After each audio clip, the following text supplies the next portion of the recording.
Thank you for joining A Shark's Perspective, the podcast with subject matter experts in marketing. You know, data can be your most powerful asset if you know how to use it. But when you look at data driven decision making, are you taking a look at how to really use that data to reach and connect with your customers? On this episode, we'll speak with Kim Brown, who is both the global head of marketing for GE Renewable Energy Digital, as well as the CEO and founder of Centrally Human. With her deep understanding in data and digital transformation, we'll discuss the value of the insights that can be achieved in marketing as well as how to make that connection. So let's listen to a Chicago woman in big data and a big shark on this episode of A Shark's Perspective.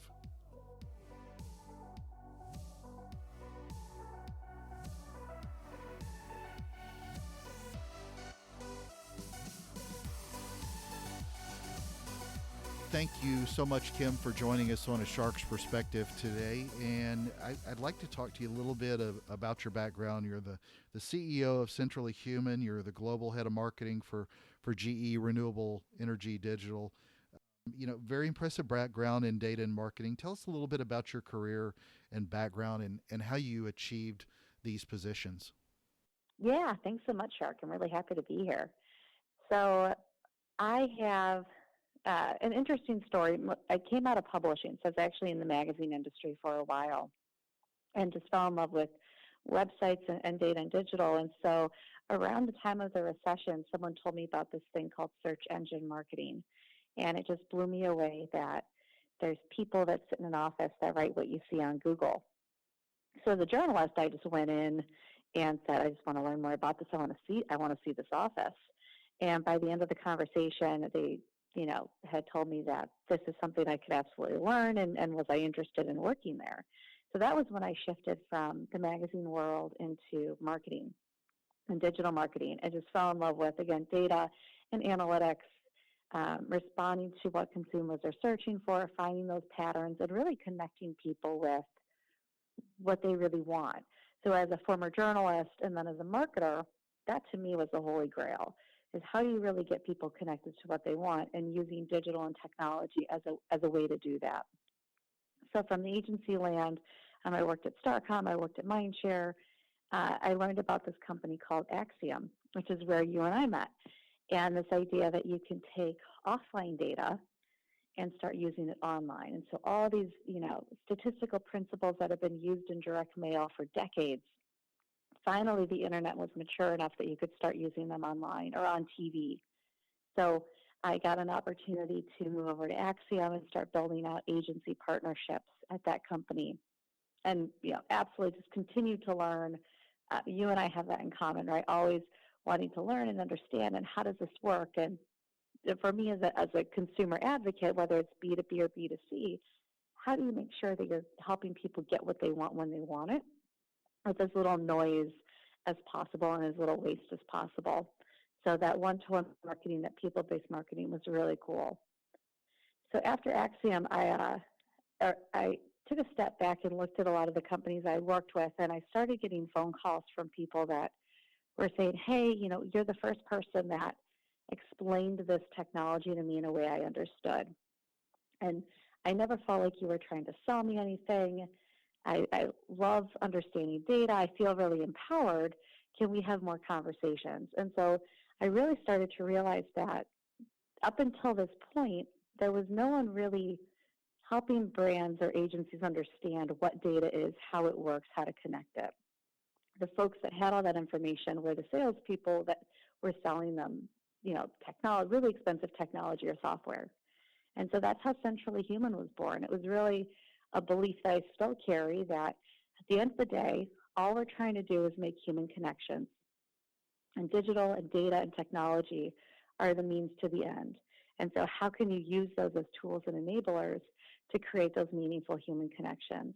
And so I started working with companies of all different sizes to unpack what their business goals are, what makes them unique from a consumer perspective, and then how to create those profitable connections using technology. So that was the birth of Centrally Human. In the process, I got connected with GE, who was going through their own digital transformation, and asked me to come on board and help lead their marketing as the renewable energy sector was, building out these incredible digital software solutions to connect, giant wind turbines out in a field in the middle of Illinois to the homes and office buildings of the companies that were running them. So I, started at GE, and really kind of think of that as one of my biggest pieces of business because it's an incredible challenge and opportunity and really where the world is going, again, using digital and software for a really specific outcome to help improve business, improve the way something works, improve those connections. So Northwestern's great school. And how do bachelor's and master's degree in journalism translate to big data and not SEO? I kind of get the paid search, and I get that you wanted to go into marketing, but why was content not the big driver? Yeah, that's a really good question. I love Northwestern and loved all my classmates that went into journalism. I really enjoy unpacking data and helping translate it into insights so those content creators can get paid. Yeah. And I was in magazine journalism and I worked for newspapers as well. It's a really tough industry, and there are some incredible writers. And now more than ever, I think we need, true journalists that understand the ethics, what it means to fact check, how to create a story that's, balanced and fair, but also accurate. And we need it today now more than ever, and that costs money. Those people, are incredible professionals. And so for me, from the beginning, I knew I respect the art. Being a journalist, you learn how to learn quickly.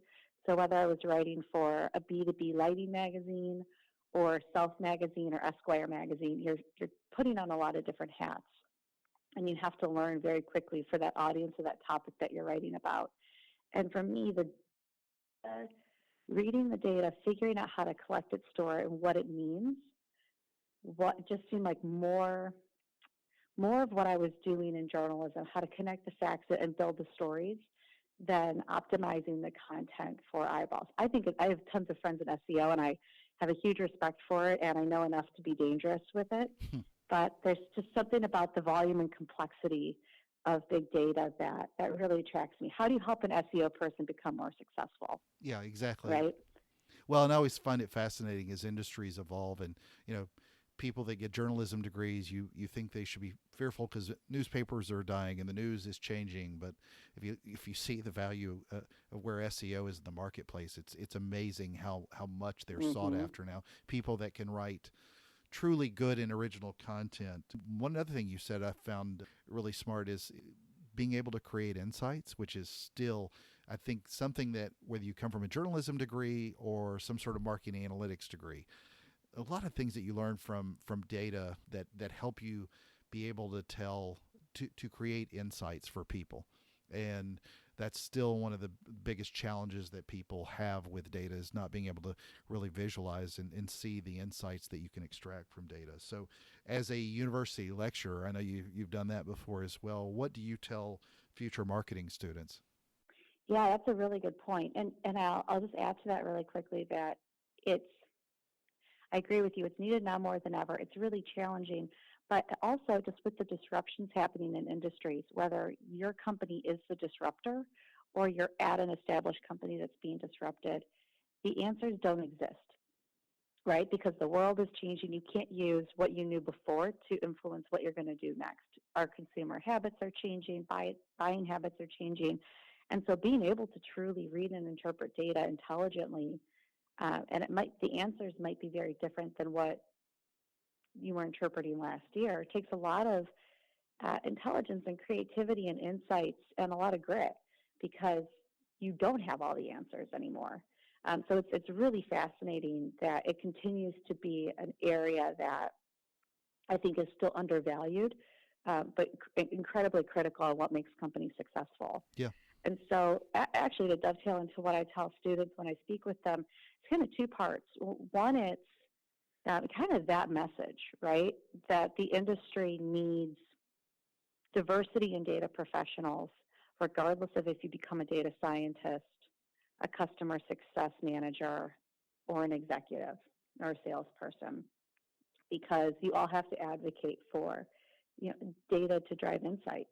And if you have a respect and an understanding for it, you can be an influencer in improving this world for all of us, regardless of the role you take. So I also tell them to really find their joy, because there is such a need across the board. You can be a data professional and not necessarily be a data engineer or an architect. To still be a data professional, you can be an advocate for those teams. You can manage those teams. You can do, consumer or user design and interface work. You can be a salesperson that actually knows how to use Salesforce and then pull pipeline insights to drive more efficiencies. And those are all, data-driven jobs. So I always tell the classes I speak with, one, advocate for diversity in the field, because it's needed now more than ever, especially as we start getting into data interpretation, because you bring with you what you know. And we want to make sure we have a diverse set of minds interpreting that data, because that's what will become business decisions. And then also to find your joy first. Don't think I'm going to be a data person first. Think I'm going to do what makes me happy, and know that data and technology will naturally be a part of that job, because you just can't decouple it anymore. Agreed. So let's back up then to where you are today with GE, one of the largest companies in the world. And let's talk about what are some of the top marketing and digital trends that you see in the power and utilities industry. Good question. It's interesting, because I think there's still best practices that we all have an opportunity to go back to it and remaster, right? So how do you create, and you were mentioning this with SEO, really good, original, valuable thought leadership. So creating content that matters and drives value, especially nowadays. I talk about market commoditization. That happens from a product perspective, but it also happens now from a quote-unquote thought leader perspective, where you've got a lot of people throwing out ideas. And if you really read through it, is it telling you something you don't know? Is it adding a lot of value? So I think that's a trend we're seeing, especially in B2B and in this industry, when you look at power and the transformation of energy and how we get it, is really having the insights to talk about, what is this going to look like today? What is this going to look like tomorrow? Because no one has all the answers. And from marketing, I think it's really fun, because it's a combination of the sales relationships and how do you really leverage your CRM and translating those intrinsic relationships into measurable data points that you can track and manage and find patterns in, as well as social selling. Salespeople are their own brands as well. And so how do you take advantage of LinkedIn as a really powerful network to promote your professional brand as an individual seller, your corporate offering, and then make those personal connections with your customers?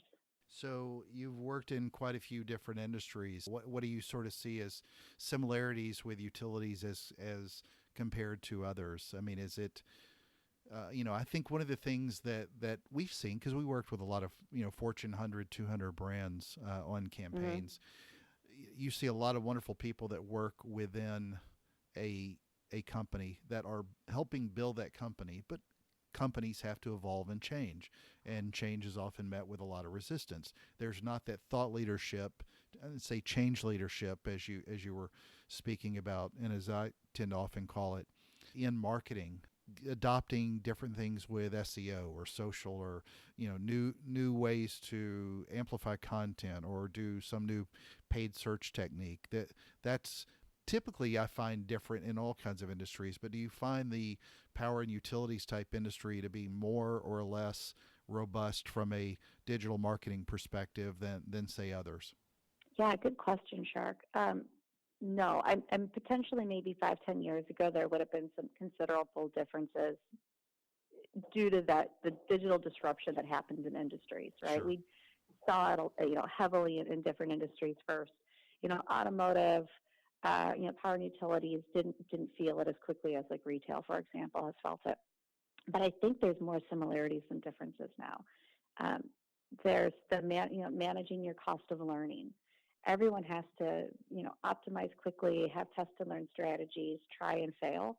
But especially when you've got these, these are corporations, you just can't throw money at a wall. The same way that a startup with venture capital funding has to be incredibly accountable for those dollars. We do too. And so, how do you create systems of learning that you still manage the cost? Because there is a lot of risk to it. Um, there's a lot of the nice part is there's a lot of momentum in the business as well. And there's a lot of partnership. I mean, the people that we work with are absolutely incredible. The importance of the industry is critical, right? We're talking about energy and literally powering the world and all the social benefits that come with being able to have electricity in your home or in your business and how to stabilize that while also going renewable. And what does that look like today and what does that look like in 5 or 10 years? So I think every industry is grappling with, it's that fortify and explore concept. How do you fortify your business for today to make sure you're still running and contributing to what your customers expect, whether that's our customer being a power utility company, their customer being you and I, the end consumer or business owner that's ingesting that power and electricity. But how do you start exploring what the future looks like? What is blockchain going to do to this industry?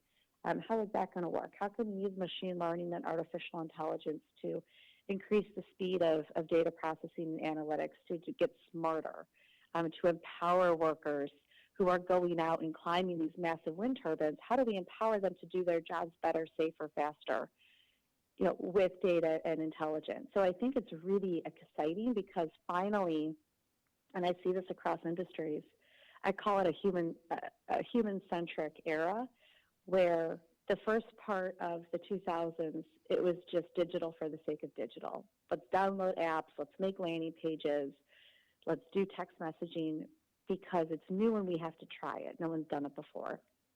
Now I think we're getting to a point where it's very purpose-driven, and it's data to empower the human beings that work on it or work with it to be more effective and to drive the outcomes that they want. And so I get really excited about that, especially when we talk about, an energy industry that is becoming more renewable, becoming more global. I think there's a lot of human benefits to it, and that's a perfect example of how data and technology really is going to help empower the people that work in the industry and the ones that receive the benefits from it. So perfect timing on the tail end of your conversation. You really hit into my next question. Let's talk a little bit about the human-centric model that you developed that helps. And I'm going to quote from something you wrote: help brands embrace their true identity with radical transparency, simplicity, and transparency to be relevant and achieve measurable business goals in today's one-to-one and highly connected world. I actually really like that. Kind of explain the model and what that means to marketers and businesses in the world. Yeah, absolutely. So I'm glad you like that. Thank you. So when you look back, and there's a lot of brands that have good and bad examples of this, from the recession, shifting power dynamics, increased transparency on how things work, we have these 3 massive cultural trends that have happened globally, and they've layered onto each other. So as a society, there is an increasing expectation and desire for transparency, authenticity, and simplicity. Right? We want to know what's in our food, and we want it to be what it needs to be without a lot of extra additives. We want to know how things are built. We look at the hacker culture. We want to know what companies are doing, regardless of how that impacts the actual product. I still want to know how you're treating your employees. So that level of transparency into businesses is really important today, and governments. But also you think about open source in the data world, and authenticity. We have a whole generation of baby boomers who raised their kids to be individuals. And so now you've got a generation of people that taught individualism, and you've got a generation of folks that believe in individualism. And so naturally, all these trends layer on each other means we're going to treat each other as individuals differently, right? We have expectations on you being honest and authentic with me. But the really fascinating thing, getting into the model, is those expectations are now put on businesses and brands. Agree. So for the first time ever, a brand just can't sell yogurt, right? If you look at Yoplait and their new Oui yogurt, it can't just be yogurt anymore. It's, well, where did that yogurt come from? What's your backstory? Why? Why do you exist? What's your mission? I work with a lot of my clients where And that's really what the model does, is walk through this process of, instead of talking about your customer first, you need to really know who you are. Why do you exist? What's your mission? As it involves your product that you're selling and the service that you're selling, but also your internal culture, how you treat your employees, where you want to go, how you see the world, what your values are. And so the first step is now know yourself as a brand, and then look at how you intersect in that customer's life. Because most often it's just a small intersection, right? I talk about like knowing your role. You and I have thousands of things going on in our lives, and our involvement with a brand or a product is very minimal. But that can be incredibly powerful if you know the value that you add in that person's life when that happens. And so, creating that model of understanding who you are as a brand. I call it dusting off your mission statement and making sure it still makes sense. Yeah. Understanding where you play in a person's life, because that person is incredibly complex and diverse. And then building out those powerful moments of how you're truly adding value to the world and to that customer. And that's where the fun part starts, right? That's so content creation, marketing, where you put that message out, what makes sense. If you're a brand and it's Mother's Day, do you have any reason to advertise on Mother's Day? Yes or no? So understanding the right context, right place, right time, and then using data to power those insights and connections. And so that's really, at a high level, the human-centric model is appreciating this new cultural shift that we're in the world, and it's global, and it's going to stick around for a long time, and understanding that brands now have to be human. And it's great for brands that are starting today that have founder stories that are really powerful. It's tough for corporations that all of a sudden are incredibly commoditized, and they got to say, oh, you want to know about my volunteer strategy? Well, how does that help me sell screws? Right, exactly. Yeah. Well, Yeah. it doesn't become the story of the widget anymore. It's who made the widget, their life story. Did it support, some cause? But if you're not behind it and don't understand it, you miss an amazing opportunity to make more sales and market a product better. So Yeah. let's talk about Yeah. something It else. helps people make decisions. Exactly. It really does. I mean, if I've got 18 choices now and they all look the same, I'm going to start making decisions based off of values. Oh, completely And agree. yeah. So let's talk a little bit about something that I know that you're passionate about, and that is that you are the co-founder for Chicago Women in Big Data.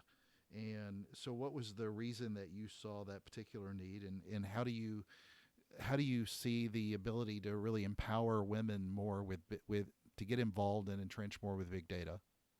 Yeah, so this has been an incredible, it's almost a year now since we started it. Just an incredible journey.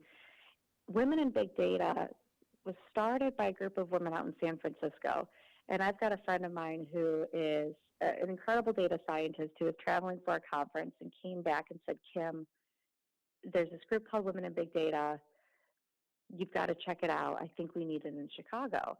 And at this time, I live in Chicago. I've worked in Chicago, but I've also worked across the country. And there's always that simmering. There's really smart people. We're doing really cool things. But how do you start coming together and supporting each other? And so there was that undertone of networking that I think we've all kind of felt in the last couple of years. And so the realization was there's a lot of smart women, and this is kind of the mission of Chicago Women in Big Data. There's a lot of smart women that aren't celebrating themselves or being celebrated because the industry is still relatively new and a lot of people are still entering it. And I think as data scientists or as data experts, sometimes it's really easy for us to say, oh yeah, but that's not a big deal, when actually everything we're doing is incredibly innovative because we're doing it for the first time. And then the second is the networking piece. Because we're across all these industries and professions and roles, how do you start adding value to the work that you do by creating these, as a data person, you can appreciate this. How do you start connecting dots that don't look like they're connected at all?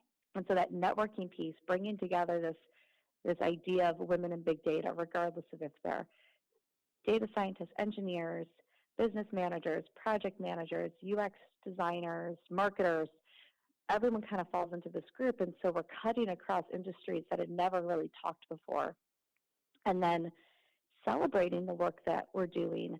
And the big other goal is getting these women to have speakers profiles so they can be on conference stages. So we get more women talking about the work they're doing, being asked to sit on panels, being asked to give keynotes, because you have to have done it to be asked to do it.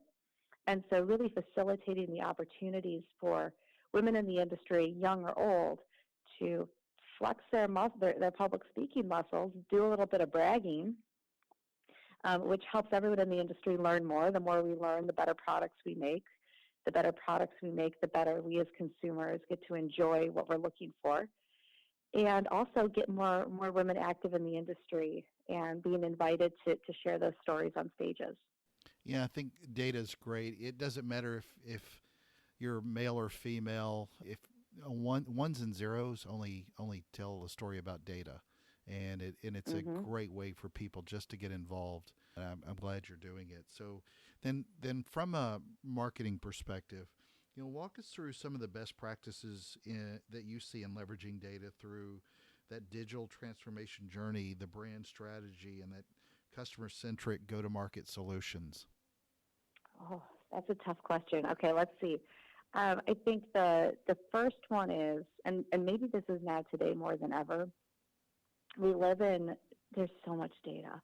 I mean, I'm not sure the conversations that you have, but mostly what I hear is, I don't know where to start. I don't know how to, I have so much. I don't know what to look at. I don't know if I have enough to factor in. It's almost like a hoarding complex. Yeah, right? I'll tell you one. I think a lot of people don't know that they don't know where to start, too. Even to back it up even more. They know they have data, but they don't know the power of the data. They don't know not just what to do with the data, but they don't really know what the data can do. And I think until you've really walked through and seen that, it's really hard for people to fathom what can be. You know what? That's a really, really good point. And it's this amazing human psychology of, it's almost like when your house is dirty and you don't even want to acknowledge it, because like once I start there, I'm going to have to address it, and I don't even know where to begin with it. Yeah, so like that consciousness of, there's things that I might be sitting on that I'm not even taking advantage of yet. So how do you bring that acceptance into play? And so I think, to your point, if you want to back up that far, it's, we talk about quick wins or small wins, but it's also finding those golden nuggets inside a business and saying, hey, we have 99% typically what businesses are looking for, what people are interested in. You're probably sitting on it somewhere in-house. So let's go on that discovery journey and let's see if we already have it. And that's that introduction to, data. I bet we already know this, and we need to go find it. Is this sitting in our Facebook analytics somewhere? Is this sitting in our Salesforce CRM? Like, let's ask a couple questions and let's see if we don't already have the answers that we can't piece together. And really starting to go, oh, we have that? Well, let's look a little bit deeper. What else do we have in there? What else can we do with it? And then to your point, that's when it really leads into, oh my gosh, we have so much we can do. What do we do next? And so, if you have a situation where you're not fully leveraging data, it might be that you want to ask some of those strategic business questions, and then before you go and hire or buy outside research, go see what you already have in your data basement. Go pull up some of those really expensive tech systems that you're using and go data mining and see what you can get for free. I think that's really exciting, is how much information you can get for free within your business, because it's just sitting there. Tapping into other departments that you work at, because they might be sitting on a gold mine, and it just takes a little bit of creativity or asking for it to get those answers. And then creating those strategies to say, okay, well, what do we care about? And what channels do we want to focus on first to start to put some structure on and take advantage of? Once you kind of appreciate that data is there and that you can start driving your business with it, the world opens up and it can become very overwhelming very quickly. And so getting that, I call it your learning strategy in place up front, so you don't drown yourself or your team in very shallow work across 80 different channels looking for data and trying to drive business outcomes. So picking the one or two business questions that you have, or picking the one or two channels that you want to data mine and learn more about. So you're going in with a strategic plan, but you also are knowing that it's going to be a lot more than you anticipate. So less is more. Overestimate the amount of time it's going to take, because digital is incredibly complex. There's more data than you know what to do with. And the insights piece, the analysis takes time. And I think a lot of businesses don't appreciate how complex it happens, how complexity happens so quickly. And so being really mindful of, let's pick one channel or one question and focus on that. Get the process in place, because it's going to take 2 or 3 times longer than we think it's going to take. We're probably going to walk away with more questions and needs than answers. And so let's set ourselves up for success and be really, really mindful of one step at a time. Because as much as digital is automated, it's also very, and you know this, it's very time intensive and resource intensive to gather the data and interpret it. I couldn't agree more with everything you just said. I always encourage people to understand too, it's not rocket surgery. You're just creating insights. It takes time. It takes a different mindset. But once you sort of become self-aware of what kind of data you have, it's amazing how you can advance a business and getting those insights and being able to tell those stories and create personas. It's just amazing. So, Kim, I want to thank you again for joining us on A Shark's Perspective today, and tell us where people can find out more about you and where they can find out more about Centrally Human. Thank you so much for having me. This is awesome. You can follow me on Twitter at Centrally Human, or visit centrallyhuman.com. And last question is, what is your favorite kind of shark? Oh, hammerhead. Okay, that's a good one. I'll give you that one. I was hoping you'd say me, but a hammerhead's okay. So. Oh, and you. And that's you. Good. That's a good point. Excellent. But yeah. Well, You've got a good head. Thank you. All right, thank you, Kim. Thank you, Shark.